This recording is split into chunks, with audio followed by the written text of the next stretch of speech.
ఈ కష్టాలు తట్టుకొని నేను ఇంక బతకలేను. ఈ శివరాత్రి రోజు చనిపోవడం మంచిది. అన్నా ఏందినా నువ్వు చేసేది? నా కష్టాలు నీకు తెలుసు, వద్దు, నేను చచ్చిపోవాలా? ఓం నమ శివాయ. ఓం నమ శివాయ.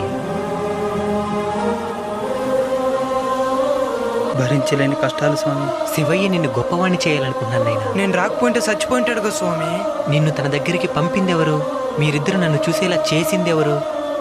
మనిషిని ధైర్యవంతుని చేసేది సుఖాలు కాదు నాయనా, దుఃఖాలు. నా వల్ల కావడం లేదు స్వామి. గొంతులో భగభగమండే విషమున్న ముఖం మీద చిరునవ్వు చిందించి శివయ్య భక్తుడువు నువ్వు. ఆయన చూసి నువ్వు నేర్చుకున్నదిదా, ఆయన సదా నీతోనే ఉన్నాడు.